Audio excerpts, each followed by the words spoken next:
Selamat datang di Techline Podcast, Teknologi Alignment Podcast, podcast yang multipolar teknologi. Untuk Techliners yang gabung di sini dijamin bisa mendapatkan informasi terkini seputar teknologi, bisnis, dan juga thought leadership. Nah, di episode kali ini kita akan membahas terkait dengan isu keamanan cyber yang memang ini selalu terupdate ya.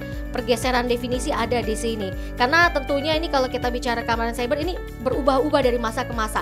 Kalau diibaratkan keamanan cyber itu data itu ada di dalam kastil, harta itu biasa dilindungi dengan pintu-pintu, gembok-gembok besar, dinding-dinding besar, bahkan sampai air berisi buaya-buaya. Kalau sekarang ini semenjak adanya COVID-19, data ini bukan diam di tempat kastil, tapi ini berpindah-pindah. Karena itu tentunya kita perlu melakukan improvement terkait dengan tantangan serangan-serangan kini, tentunya dengan strategi mutakhir. Nah, di sesi kali ini tentunya kita akan membahas terkait dengan strateginya seperti apa nih untuk menjaga keamanan data di tengah dinamika tantangan yang semakin canggih kini.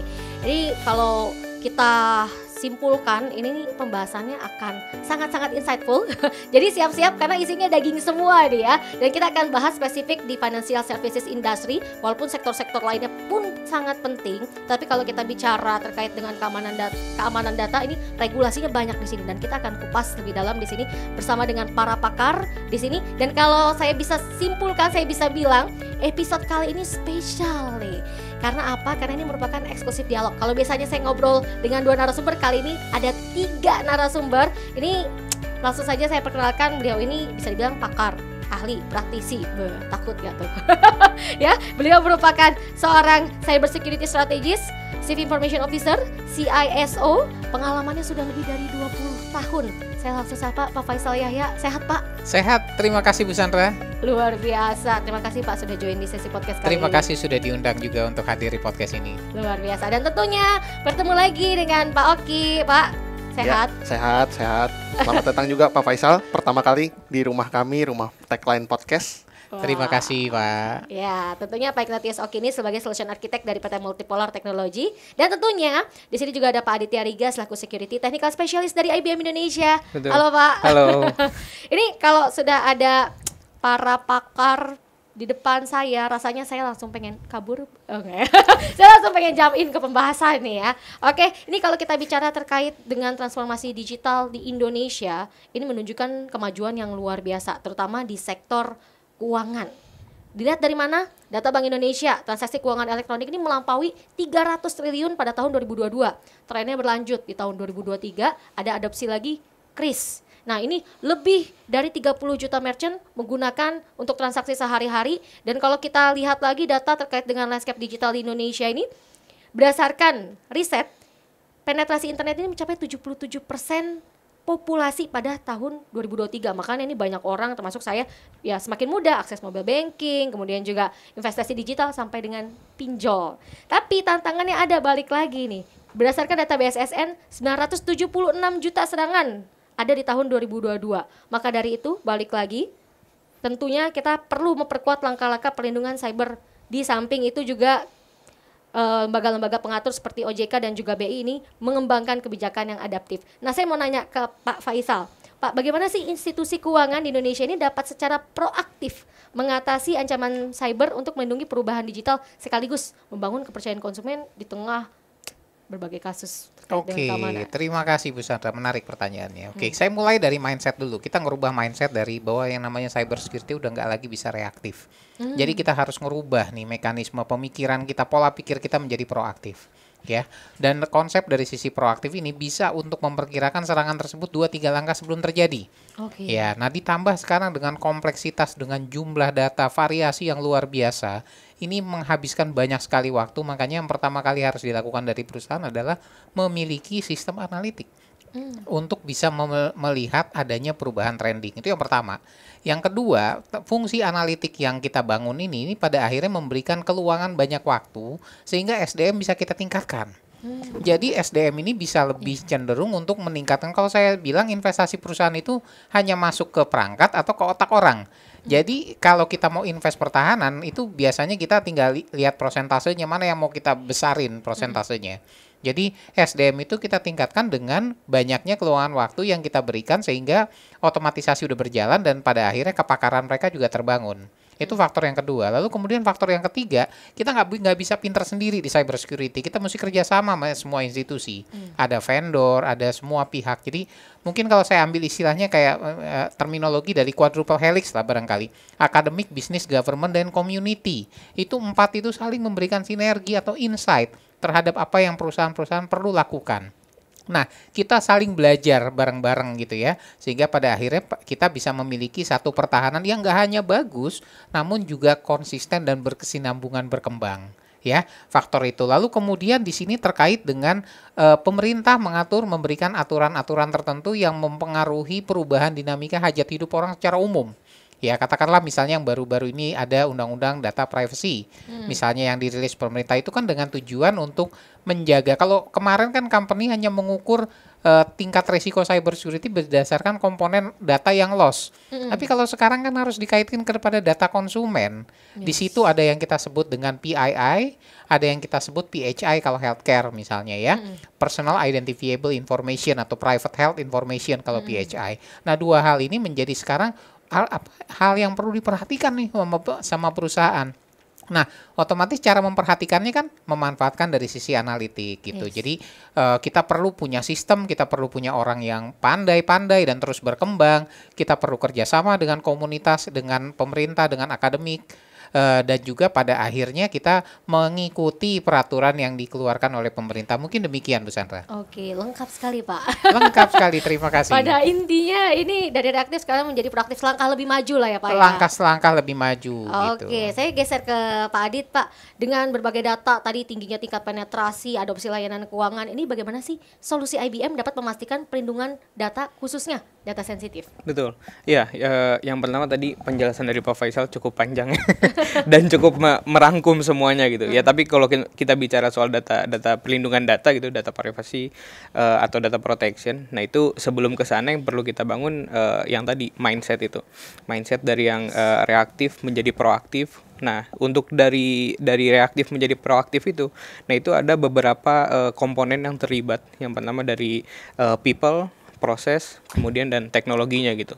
Ya memang kalau dari sisi people itu awareness-nya mesti kita tingkatkan, mesti kita bangun. Yang mana dia merasa kalau kita tuh harus punya tanggung jawab untuk mengamankan data gitu.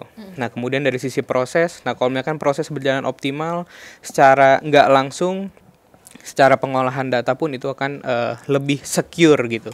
Dan kemudian dari sisi teknologi yaitu untuk hal-hal pendukung untuk membantu dari sisi deteksi, kemudian melihat anomali atau mungkin ada insiden, kurang lebih seperti itu. Oke, dari sisi teknologi nanti kita akan bicara lebih dalam. Betul, ya Pak. Pasti. Saya mau geser ke multipolar Pak Oki.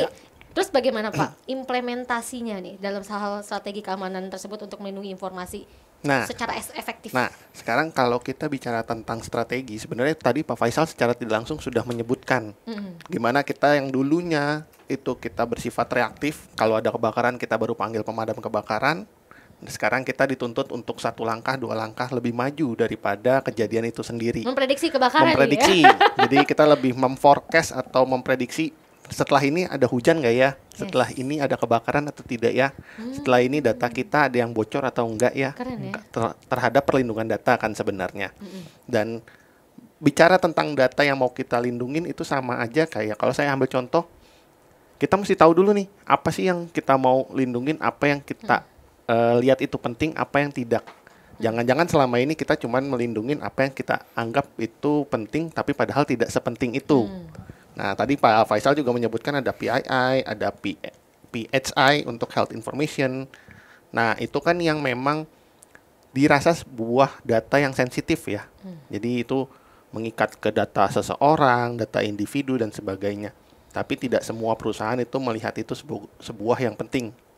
Malahan mereka mungkin melihat itu sebagai data biasa, tapi mereka malah melindungi hal-hal yang lain. Nah, kita dituntut untuk mengubah mindset kita kayak tadi Pak Adit cerita dari yang tadinya reaktif menjadi lebih ke prediktif. gitu. Oke, ini seperti tadi yang Bapak bilang bicara soal proaktifnya atas apa nih ya? Betul. Terus juga bukan semuanya harus dispesifikan apa nih yang harus dicek. Nah, kalau kita bicara data, tentunya ada data sensitif, ada yang tidak. Dan tentunya data sensitif inilah yang sangat penting karena memang resikonya cukup besar ya. Dan tentunya ini juga balik lagi ini untuk juga mematuhi kepatuhan akan regulasi khususnya UU PDP ya. Di tengah banyaknya arus data otomatisasi ini muncul sebagai solusi dalam hal pengolahan big data. Lebih cepat, akurat melalui machine learning tentunya ya, memudahkan pekerjaan entry data, kemudian juga analisis, klasifikasi data dan juga pelaporan. Tentu strategi pengelolaan data komprehensif jadi penting dalam hal ini adalah data discovery. Karena ini nggak boleh ada celah sedikit pun, kalau ada celah ya udah sama aja gitu ya. Nah, saya mau nanya ke Pak Faisal lagi, Pak, bagaimana sih organisasi dapat memanfaatkan otomatisasi berbasis machine learning untuk bukan hanya memenuhi regulasi, tetapi juga untuk menciptakan keunggulan kompetitif di era kini? Oke, pertama kita harus lihat dari sisi datanya sendiri. Data itu kita kategorikan ada yang sifatnya direct dengan yang indirect. Kalau yang direct itu jelas nama, tanggal lahir dan segala macam ya, itu klasifikasinya udah clear. Tapi yang sifatnya indirect ini kadang-kadang gray area gitu ya konteksnya. Nah, mungkin di sini kita perlu dulu membangun kesamaan dulu perspektif terkait dengan klasifikasi data yang ingin kita lindungi. Mungkin di situ nanti perlu untuk ada ya terkait dengan best practice-nya lah gitu ya, terkait menentukan itu. Lalu karena datanya banyak dan pergerakannya juga cepat, makanya kita perlu yang namanya mungkin kita membangun permodelan dari sisi machine learning-nya. Jadi machine learning-nya kita bangun secara adaptif nantinya ke depan. Lalu bagaimana kita bisa mengajarkan karyawan terkait dengan habitual ya. Kita udah punya server memproteksi data PII dan PHI, tapi itu data customer yang udah di print masih ditaruh di atas meja. Kira-kira aman nggak? Sama aja. Nah, betul. Jadi kita perlu lihat bahwa faktor ternyata bahwa yang terkait dengan data privacy nggak cuma urusan server sama perangkat elektronik, namun perangkat yang sifatnya kita cetak di kertas, dan kita taruh di atas meja, clean desk policy ya, mungkin barangkali di perusahaan-perusahaan ya, clean desk policy itu kita taruh. Nah itu kira-kira itu kan relevan gitu ya. Nah itu perlu kita bangun sama-sama. Lalu di sini terkait dengan bagaimana kita melakukan pengelolaan terhadap data yang juga sifatnya proaktif. Ya kita ambil contoh misalnya sekarang ada kayak misalnya perbankan yang dia buka cabang di mall-mall. Di situ ada agentnya, mau bikin kartu kredit nggak? Wah, dikasih form. Formnya udah diisi sama nasabah, terus di entry, terus formnya kemana habis itu? Nah, sama aja ya Pak, secanggih benar. Jadi hal-hal kayak gitu tuh kita perlu pikirkan sebagai satu kesatuan sistem. Jadi nggak hanya kita fokus terhadap data yang sifatnya sudah digital, tapi juga keseluruhan ada faktor yang lain gitu. Nah, lalu di sini kita memahami bahwa cyber security itu sudah lama-kelamaan menjadi satu added value, menjadi differentiate bisnis itu. Jadi mana bisnis yang melakukan pengelolaan data nasabahnya secara hati-hati, ya itu otomatis akan menjadi preference bagi nasabahnya. Jadi ke depan ini boleh dikatakan ini menjadi satu pembeda dari satu industri dengan industri yang lain gitu. Demikian Bu Sandra. Oke, dan jangan sampai itu tadi kertasnya sampai dijadiin bungkus buat cabai dan lain-lain ya Pak. Nah, bungkus gorengan barangkali gitu ya. Nah, itu sama aja. Jadi itu ada jadi di sini kita jangan melihat sebagai regulasinya aja, tapi kita melihat di sini bahwa output itu benar-benar luas. Nah, lalu balik lagi tadi apa sih peranan dari sisi otomatisasi? Peranan dari sisi otomatisasi bukan hanya melakukan tracking terhadap data, tapi juga melakukan tracking historinya. Jadi kalau memang ternyata datanya udah di entry, maka machine learning bisa mengingatkan untuk proses disposal, penghancuran dan sebagainya. Itu semua integrasi dari proses perusahaan. Oke, sekarang saya mau nanya ke Pak Adit lagi nih Pak. Bagaimana sih IBM menyikapi perubahan, ancaman keamanan sekaligus teknologi machine learning dengan roadmap-nya IBM? Ya, jadi kalau untuk bicara soal machine learning ya, itu memang satu hal yang lagi banyak banget dibicarakan gitu. Dari sekarang dan ke belakang dan mungkin ke depannya pun itu akan menjadi suatu pembicaraan yang panas gitu ya. Nah, memang kalau di IBM gitu, di tools-tools kami atau awareness untuk machine learning atau misalkan machine learning biasa dikenal sebagai otaknya gitu ya Pak ya. Jadi kita mengumpulkan dulu habit, data, kemudian nanti akan dilanjutkan lagi untuk sebagai otomisasi. Nah, itu di tools-tools kami memang sudah mendukung untuk machine learning gitu. Jadi memang di dalamnya sudah termasuk machine learning yang mana nanti untuk mempermudah proses analisa atau pendeteksian ke depannya gitu. Oke, jadi sudah lengkap ya. Betul. Lebih jelasnya nanti kita bahas. Betul. Nah, kalau dari Pak Oki, apa sih yang perlu di-highlight dalam solusi keamanan data untuk memastikan perlindungan yang optimal nih? Satu highlight yang paling penting dari optimalisasi data ini adalah untuk mengklasifikasikan data tersebut. Jadi bagaimana kita bisa memilah, tadi Pak Faisal cerita tentang suatu sistem yang terintegrasi dari data itu masuk, data itu kita simpan, data itu kita kelola sampai nanti disposal ya Pak. Sampai kita selesai menggunakan data tersebut, itu mau diapakan. Jangan sampai tadi ceritanya kita ketemu data kita sendiri ternyata dibungkus di jalan misalnya seperti itu. Jadi bungkus capek. Betul. Jadi klasifikasi data ini di perusahaan itu juga menjadi satu highlight utama, dan dari klasifikasi ini tentunya kita bisa bicara tentang pemodelan data-data tersebut. Tadi yang saya bilang di awal, kita mesti tahu nih data mana aja yang harus kita klasifikasikan, sebagai apa juga untuk diklasifikasikannya. Dari semua klasifikasi itu kita tarik garis tengahnya adalah permodelan. Jadi kita bisa modeling. Kalau ketemu data seperti ini artinya Bu Sandra bisa tahu, oh data nama ini itu data sensitif. Kalau ada nomor KTP 16 digit berarti itu sensitif. Atau kita tahu kartu kredit itu ada CVV ya di belakangnya 3 digit angka, itu juga sensitif. Nah, permodelan seperti itulah yang menjadi highlight utama atau yang jadi fokus utama di perusahaan untuk yang menentukan mana data yang harus dilindungi, mana yang tidak. Menyambung tadi sudah bahas terkait dengan klasifikasi, permodelan. Sekarang kita akan leveraging dari sisi AI-nya. Karena memang banyak perusahaan ini yang sudah mengadopsi AI dan juga machine learning nih. Tapi tantangannya ada dalam hal tantangan lokal, anggaran, infrastruktur, dan juga tenaga ahli. Apalagi dengan dinamika perubahan-perubahan ini, makanya butuh lagi model adaptive learning-nya nih untuk tentunya memberikan manfaat untuk mengurangi ancaman itu sendiri. Keunggulan model adaptive learning ini tentunya memungkinkan deteksi ancaman baru almost real time dan tentunya juga meningkatkan keamanan data. Nah, saya mau tanya ke IBM dari sisi ini. Ini bagaimana sih IBM bisa membantu dalam hal menerapkan AI dan machine learning untuk memperkuat keamanan data dan mendeteksi ancaman cyber secara real time, almost real time lah. Ya, jadi yang pertama memang untuk mengamankan data, yang pertama kita mesti tahu data sensitif tadi PII, PHI itu lokasinya ada di mana. Nah, jadi dengan salah satu tools kami untuk mencari datanya ini ada di mana, tempatnya di mana, lokasinya di mana, di folder mana. Nah, itu kita bisa cari menggunakan salah satu tools kami. Kemudian setelah kita dapatkan data tersebut, maka nantinya dari sisi perusahaan bisa melakukan proteksi yang lebih terhadap data tersebut. Karena udah tahu nih datanya ada di mana. Kemudian dilakukan proteksi.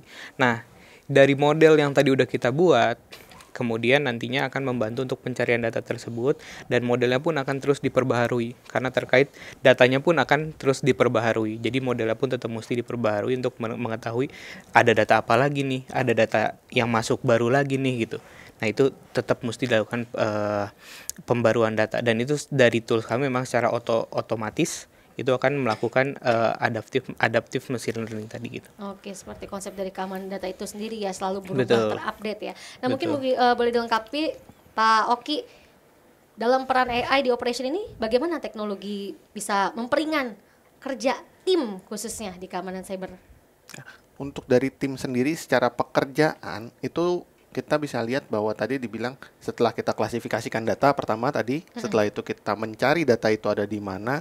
Dan tadi sempat disebutkan gimana kita mengotomatiskan proses tersebut. Nah, disinilah itulah fungsinya dari AI tersebut. Di mana machine learning ini akan belajar terus-menerus, melihat pola-pola baru, melihat model-model baru, data-data baru yang akan membantu tim operation, tim untuk operasional yang tadinya dikerjakan banyak orang, nantinya akan dibantu oleh AI atau artificial intelligence, semacam otak yang membantu pekerjaan itu lebih mudah dan lebih cepat. Oke, kalau nggak dibantuin seruat apa tuh Pak? Nah, kalau nggak dibantu biasanya data-data tersebut kita kan nggak tahu nih ada di folder mana, tadi Pak Adit sempat sebut ya, ada di kotak yang mana, data ini apa dan sebagainya. Maka tim operation ini akan kewalahan. Kecenderungannya nantinya matanya lebih daripada saya nanti. Oh, desain. Oh, bukan. Mata, Nambah kacamata. nambah kacamata lagi nanti, nambah Oke. banyak lagi mata yang harus ngeliatin data-data sensitifnya perusahaan. Nah, dengan Oke. adanya AI ini diharapkan tim operation ini akan sangat terbantu dengan modeling yang baru, dengan data-data yang baru, itu tetap bisa dilindungin supaya meningkatkan kinerja dari perusahaan itu sendiri. Oke, nah mungkin bisa dilengkapi lagi Pak Faisal, ini untuk memaksimalkan potensi AI dan machine learning dalam keamanan data ini seperti apa? Khususnya nih ya untuk mengatasi keterbatasan lokal seperti kurangnya tenaga ahli yang tadi. Oke. Ada satu joke sedikit dari teman-teman yang bilang bahwa sebetulnya tingkat resiko perusahaan atau siapa yang data itu paling banyak tersimpan di mana, itu katanya yang bilang itu udah nggak lagi paling banyak disimpan di server, tapi di laptop direksi. Karena satu pun di perusahaan itu nggak ada yang bisa ngelarang dia untuk bawain pulang data. Iya. Nah, akhirnya karena faktor resiko ini, kita perlu yang disebut dengan proaktifnya tadi. Jadi kalau kita misalnya melihat adanya perubahan pattern akses dari sisi, bisa aja ada perubahan pattern akses, mungkin itu bukan dilakukan oleh direksi yang bersangkutan, tapi oleh program malicious yang ada di dalam perangkat tersebut.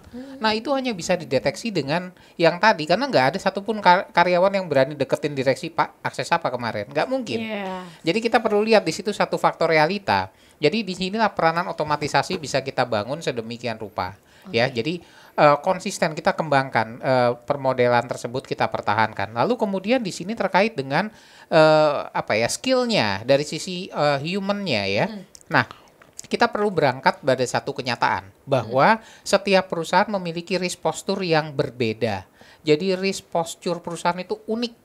Ya, risk posture unik. Segala bentuk upaya yang kita lakukan terkait dengan cyber security adalah bertujuan untuk menekan resiko tersebut, tidak bisa menghilangkan, hanya menekan resiko tersebut sampai dengan level yang disebut residual risk. Jadi nggak bisa dihilangkan. Ada nanti paling kecil. Nah, residual risk ini angkanya, nilainya, anggaplah kita sebut secara tangible. Ya walaupun nggak bisa segampang itu, kita katakanlah angkanya misalnya 1 gitu ya. Nah, kalau kita nggak jaga, tingkat resiko ini naik terus. Ya, jadi boleh dikatakan upaya kita yang harus dilakukan secara kontinu adalah dengan otomatisasi, dengan penerapan artificial intelligence, itu hanya bertujuan untuk menekan resiko tadi agar dari residual risk nggak berkembang. Nah, itu peranan otomatisasinya. Nah, cuman kan tidak semua orang mampu untuk bisa merespon dinamika yang ada. Belajar bisa, tapi kan pasti ada gap waktu. Nah, sekarang ini yang kita bicara adalah agilitasnya. Nah, agilitas itu hanya akan bisa kita peroleh kalau kita sudah bisa menjalankan konsep dari tadi yang disebut dengan artificial intelligence dengan semua terminologi tadi. Mungkin demikian, Bu Sandra. Oke, baik. Tadi kita juga sudah bicara terkait dengan machine learning, AI. Nah, ini kan perlu kita monitor kalau misalnya ada anomali. Ya, tentunya. Dan kalau bicara ancaman cyber ini bukan hanya dari luar, dari dalam juga. Ini kalau kita bicara terkait dengan datanya pada tahun 2023, 60% pelanggaran data global itu disebabkan dari dalam. Dan tentunya juga untuk mengatasi masalah ini banyak perusahaan nih makanya yang sudah memanfaatkan analisis perilaku pengguna atau user behavior analytics, mendeteksi aktivitas mencurigakan, mendukung respon cepat dengan integrasi SOC tadi. Nah, Pak, bagaimana sih langkah konkret yang bisa kita ambil untuk memastikan setiap karyawan ini merasa berperan aktif nih untuk kita menjaga keamanan, nggak kayak yaudahlah itu tugas IT operation, udahlah itu udah ada teknologinya. Gimana, Pak? Nah, sebenarnya kalau saya urut ada satu cerita lucu. Ketika COVID-19 pertama kali ya terjadi, orang dipaksa untuk kerja di rumah. Yes. Password routernya aja dia nggak tahu. Iya kan? Nah, akhirnya di sini kan kita melihat bahwa ketika orang bekerja dia merasa dilindungi oleh tim IT-nya. Yes. Jadi dia merasa saya udah punya Superman di belakang saya berdiri untuk memprotek aktivitas saya sedemikian rupa. Namun ternyata ketika saya bekerja di luar perimeter perusahaan, masalah ini muncul. Jadi mulai orang tuh sebetulnya merasa pentingnya cyber security awareness kalau kita bicara terminologi work from anywhere. Jadi itu baru keris, ya baru kita itu angkat. Nah, sekarang kita perlu melihat tadi statistik angkanya itu kebanyakan serangan dari dalam. Tapi tentunya boleh saya katakan itu pasti mostly itu unintentional. Artinya tidak disengaja. Bisa karena dia nemu USB di pinggir jalan terus dicolok di kantor, jadi dia serangan insider. Padahal sebenarnya dia nggak melakukan Iya, model nggak itu sengaja. kan. Cuma kayak lumayan. Atau misalnya dikasih lampu USB gitu ya, yang kalau dicolok lampunya terang tapi ternyata isinya keyboard gitu. Oh iya iya Itu iya. sudah mulai banyak sekarang. Artinya sekarang kita perlu melihat bahwa dinamika serangan itu sudah makin variatif sekali dan the weakest link itu adalah human error. Itu makanya terbentuk. Nah, kalau kita bicara seperti itu baru dari ini kita bicara solusi secara teknologinya. Ada yang disebut user behavior analysis atau UBA. UBA ini sebetulnya dia memonitor untuk mencari tadi anomali. Ya, karena apa yang dicari dari monitor itu, proses monitoring itu hanya anomali antara baseline dengan kondisi realita itu ada gap. Nah, itu yang diangkat. Atau istilah kerennya ada lagi yang menyebut dengan UEBA atau User Entity Behavior Analysis. Entity-nya tuh perangkat. Jadi ada yang sekarang ini kan dari sisi perangkat-perangkat kita punya banyak, itu bisa dideteksi nggak hanya sampai usernya, tapi sampai level perangkatnya. Kita punya handphone 2, bisa tahu itu handphone mana yang bermasalah. Walaupun orangnya sama, dan seterusnya, dan seterusnya. Hal ini semua ini menjadi sebetulnya bagian dari cara perusahaan ini untuk bisa mengajak karyawannya. Tapi tentunya kalau udah ada trigger lock, bukan kemudian karyawan dikasih surat peringatan, tapi dibangun proses edukasinya. Jadi kalau memang dia ternyata dalam kurun waktu tertentu, katakanlah setahun atau 1 bulan, tidak ada reaksi-reaksi yang negatif aktivitasnya, bukan dia lakukan secara intensional, berarti awareness-nya udah bagus. Nah, tinggal proses dari sisi awareness itu sudah bagus itu, apa yang perlu dilakukan? Jadi kita perlu untuk melakukan pendekatan holistik. Ya, jadi ada banyak faktor yang bisa diberikan perusahaan untuk mengencourage di internal. Ya, bentuk konkretnya mungkin sangat unik. Tapi pada dasarnya perusahaan harus menyadari bahwa tingkat resiko dalam setiap perusahaan jika tidak diperhatikan akan cenderung berkembang, apalagi dengan memperhatikan dinamika yang ada. Jadi pintar-pintarlah untuk membangun kerjasama yang baik di dalam agar semua investasi keamanan nggak jadi hardware doang, tapi ada yang tersisa di dalam habitual cara kita untuk bekerja yang lebih aman. Oke, edukasi karyawan, membentuk budaya keamanan. Tapi di satu sisi juga sebenarnya ada tantangannya nih. Mungkin dari Multipolar Technology, Pak Oki bisa dilengkapi. Gimana sih supaya ngebangun rasa karyawan tuh supaya ikut proaktif gitu ngelaporin kalau misalnya ini tuh ada aktivitas mencurigakan, tapi mau bilang tapi takut. Gimana ya? Ya, benar tadi di terakhir juga disebutkan gimana kita cara ngebangun. Kita bicaranya bukan sekedar budaya, tapi lebih ke habitual. Gimana kebiasaan si karyawannya sendiri, kebiasaan kita sebagai individu, sebagai orang untuk melindungi setidaknya data kita pribadi. Di mana data itu pasti saya yakin di handphone kita semua itu ada foto KTP, ada foto kartu kredit mungkin, atau data-data yang lain. Selfie juga. Nah, termasuk selfie. Kan sekarang lagi rame juga yang online kan.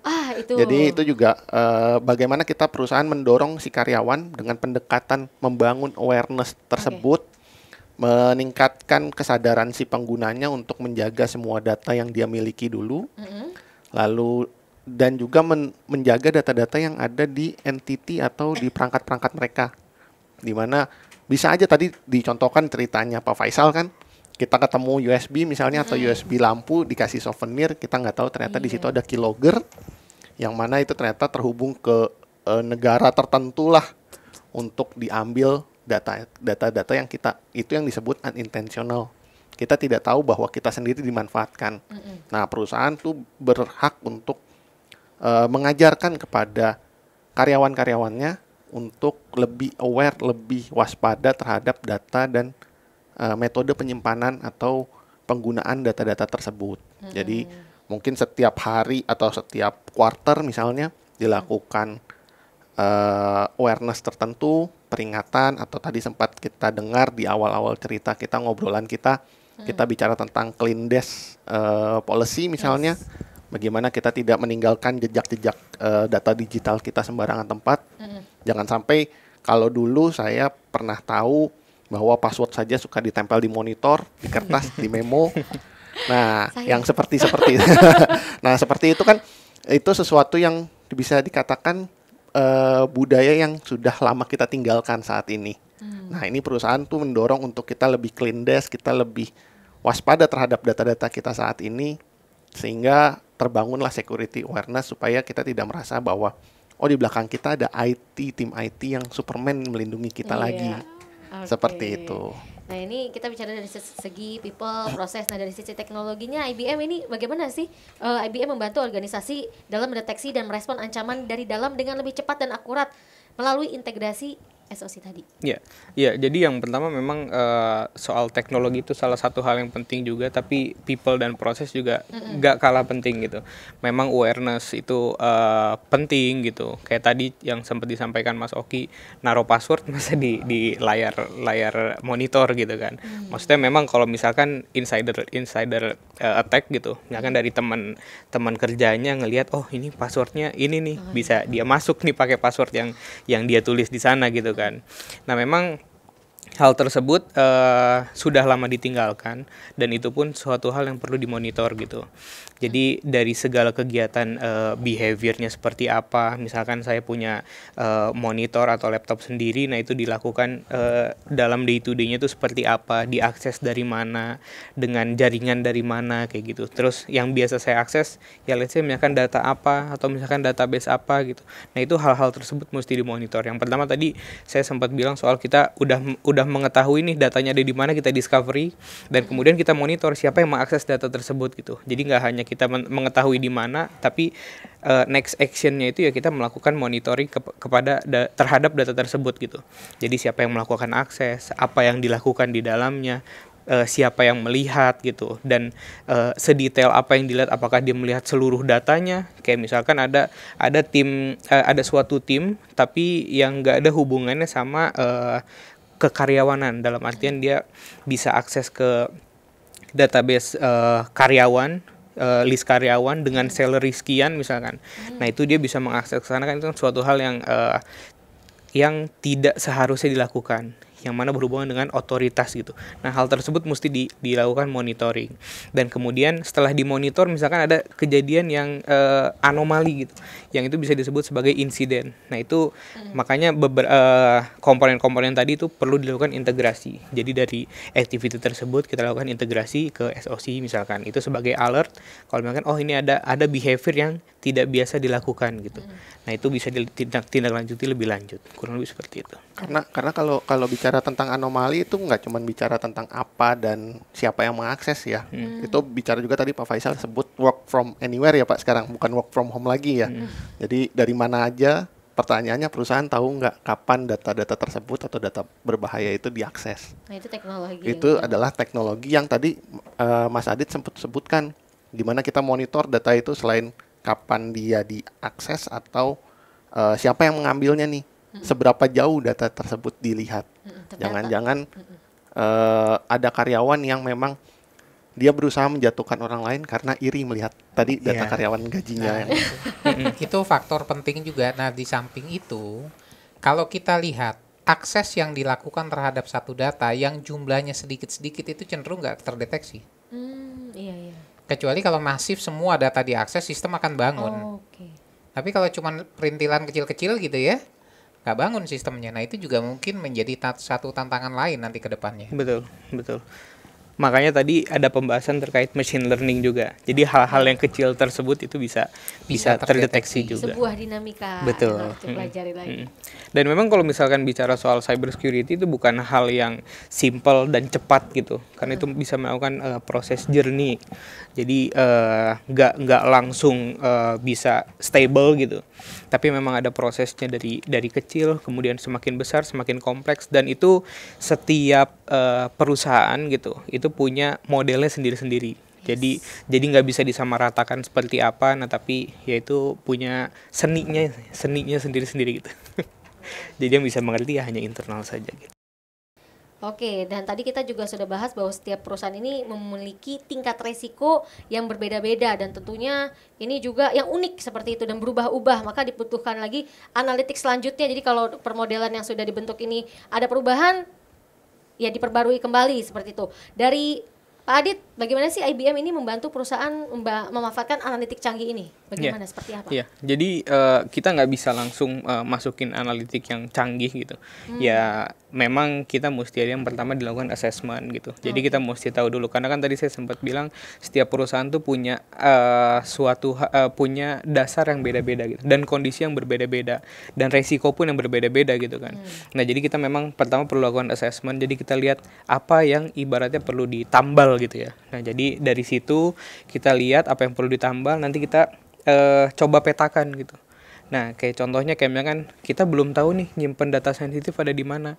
Nah itu dari IBM bisa bantu dari IBM Security Discover and Classify. Jadi itu dilakukan pencarian data sensitif gitu. Walaupun memang sebenarnya dari perusahaan atau dari tim-tim terkait gitu, dia tahu nih, oh saya nyimpen data sensitif di sini, nyimpen data sensitif di sini. Tapi secara nggak langsung dia pun ada hal yang terlewatkan gitu, mungkin terlewatkan. Apakah ternyata di sini ada data sensitif nih? Ternyata di sini ada data sensitif. Nah itu yang nggak termention dari tim terkait tersebut gitu. Nah jadi IBM Security Discover Classify ini bisa membantu untuk menemukan data-data tersebut gitu. Jadi oh di sini nih ada nih, oh iya di sini ada nih, oh iya di sini ada gitu. Nah nanti dari data-data tersebut, nah itu bisa dilakukan monitoring gitu.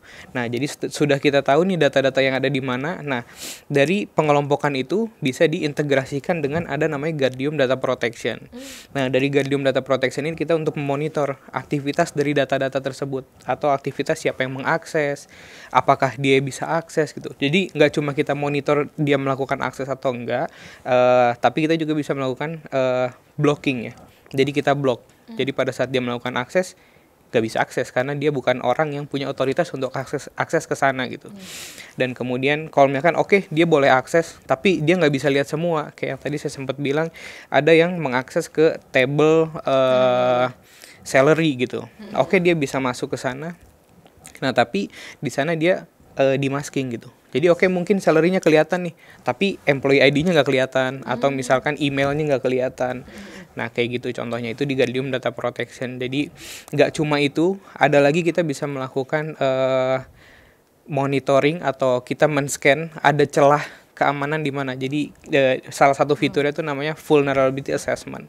Nah jadi kita akses ada celah-celah keamanan dari suatu database itu ada di mananya gitu. Apakah nanti mungkin dia udah lama gitu, perlu dilakukan upgrade, mungkin mesti dilakukan patching misalkan kayak gitu. Dan juga salah satu yang lagi cukup happening gitu soal machine learning yang tadi kita bahas di awal juga gitu. Nah itu ada salah satu fitur pendukung di Guardium itu yang mana kita bisa melihat gak cuma memonitor activity tapi bisa melihat insidennya gitu berdasarkan dari behavior yang sudah dilakukan sebelum-sebelumnya gitu. Kurang lebih seperti itu. Lengkap ya, jadi sangat proaktif. Betul. Solusinya. Oke. Yeah. Kalau dari Multipolar Technology, Pak Oki, best practice-nya seperti apa? Oke. Bicara tentang best practice, mungkin satu kata itu kolaboratif ya. Dari seluruh perbincangan kita dari awal tadi itu kita perlunya ada kolaboratif. Baik itu dari people, dari karyawan perusahaan sendiri, dari data-datanya, dari proses-prosesnya, dari teknologi, dan jangan lupa dari vendor seperti Multipolar Technology juga. Jadi nanti kita bisa mengkolaborasikan seluruh rangkaian atau journey. Tadi sempat diceritakan adanya perjalanan cyber security dari kecil bertumbuh sampai nantinya menjadi dewasa, cyber security maturity-nya bagus, posture-nya tingkat resikonya juga rendah. Tadi sempat disebutkan kita resiko tidak bisa kita hilangkan ya Pak Faisal ya. Jadi kita bisa meminimalkan resiko-resiko tersebut sampai sekecil mungkin dengan berbagai teknologi tadi disebutkan, dari discovery, kita klasifikasikan data, dan sampai kita protect data-data tersebut. Dan perlu ingat, best implementation ini tidak harus ujung ke ujung secara langsung. Jadi kita bisa bertahap ya, Mas Adit, dari IBM juga memprovide, dan Multipolar Technology tentunya juga memprovide bahwa solusi ini bisa kita pecah satu persatu, mengikuti journey kita satu persatu secara kolaboratif supaya meningkatkan tingkat keamanan perusahaan-perusahaan juga. Oke, Gitu. jadi nggak usah pusing ya, karena udah ada yang support nih, kita berkolaborasi ya. Yes, sekarang zamannya kolaborasi semuanya kan. Betul, Pak Faisal. Oke, kalau kita bicara kolaborasi mungkin saya pakai terminologi lain. Oke. Cyber security share responsibility. Jadi kita saling berbagi tanggung jawab. Nah, kenapa di sini saya angkat kata-kata share responsibility? Karena responsibility itu, share-nya itu harus dibangun dengan pengetahuan. Kita nggak mungkin akan aware kalau kita nggak ngerti. Jadi kita bangun knowledge-nya dulu ya, kita lihat di situ. Jadi kalau mau disebut best practice, kita ambil pendekatan share responsibility sama-sama. Ya, siapa yang ngurus apa dan sebagainya itu dibangun atas knowledge yang ada. Nah, lalu kemudian kita harus memikirkan dari sisi pendekatan yang disebut micro segmentation. Di mana kita melakukan segmentasi. Kita bayangin kita punya rumah gede, tapi nggak ada kamar, langsung kalau kita buka ruangan semua, barang-barang mewah ditaruh bergeletakan. Kalau ada orang masuk dari pintu depan, dia bisa ambil semua. Tapi kalau kita punya rumah banyak kamarnya, setiap barang mewah kita taruh terpisah dari setiap kamar, maka untuk orang mengambil semua barang mewah itu dia harus membobol setiap pertahanan pintu. Jadi logikanya adalah membangun micro segmentation. Ya, di situ. Nah, lalu kemudian kita harus berpikir dari sudut pandang bisnis bahwa ketika mau melakukan inovasi approaching bisnis, kita harus ngukur kadar resikonya. Jangan bikin dulu baru ngukur. Jadi sekarang ini yang terjadi kan post terus. Jadi belakangan terus gitu ya baru dideteksi. Nah, harus dilihat apalagi yang disebut dengan TCO. TCO sekarang udah harus juga termasuk dengan komponen pengukuran resiko.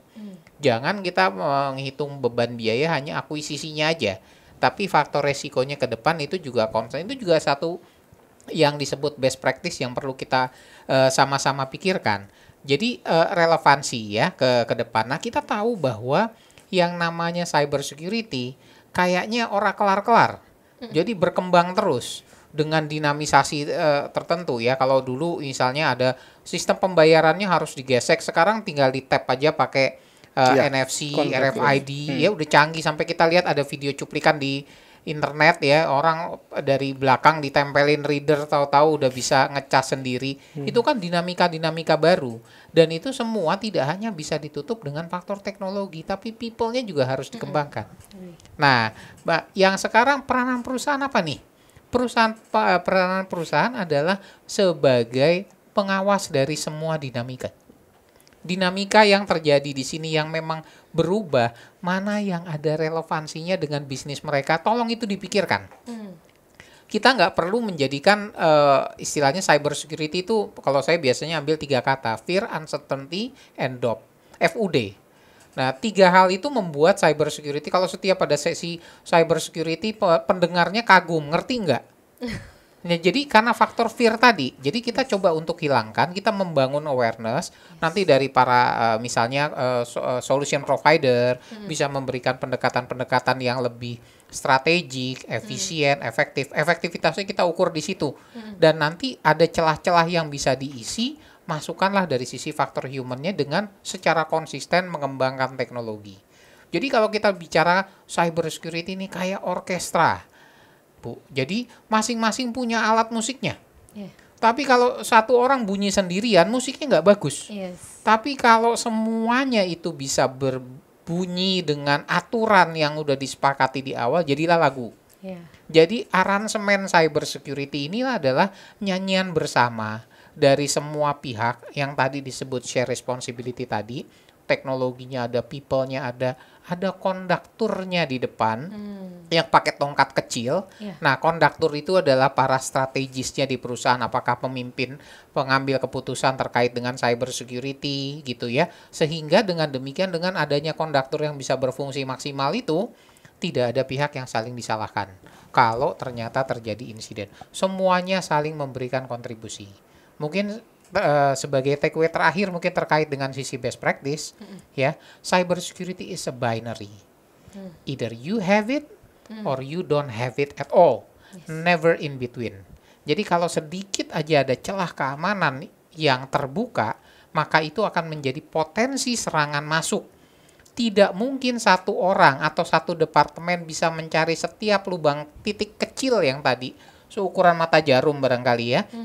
Yang mana di sini jelas semakin penting untuk kita semua bekerja sama untuk secara konsisten membangun sistem pertahanan cybersecurity yang nggak hanya kuat, namun terus berkembang. Wah. Demikian. Luar biasa. Ini seperti yang tadi saya bilang di awal. Ini isinya daging semua. Jadi dijamin yang nonton nih habis ini langsung kenyang. Kayak informasi ya. Nanti lapar lagi, pantengin terus tentunya episode-episode selanjutnya ya.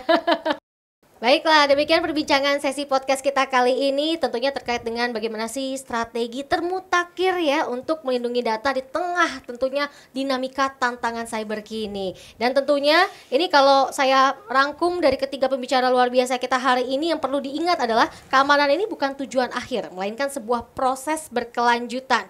Terus belajar, beradaptasi, dan tentunya tingkatkan kewaspadaan terhadap ancaman cyber ke depannya. Dan tentunya saya ucapkan terima kasih banyak Pak Faisal, thank you so much Pak, insight-nya luar biasa. Pak Adit, Pak Oki, tentunya terima kasih juga untuk Techliners yang setia mendengarkan. Jika teman-teman Techliners ini punya pertanyaan, punya ide-ide hal-hal lain yang ingin dibahas, silahkan langsung tulis di kolom komen. Jangan lupa like dan juga subscribe untuk mendapatkan informasi-informasi menarik di episode selanjutnya ya, tentunya seputar dengan teknologi, bisnis, dan juga thought leadership. Tetap terhubung dan mari terus belajar bersama kami. Stay produktif, stay safe, stay healthy, salam teknologi. Dadah Pak ke kamera. Dadah, begini juga boleh Pak. Oke.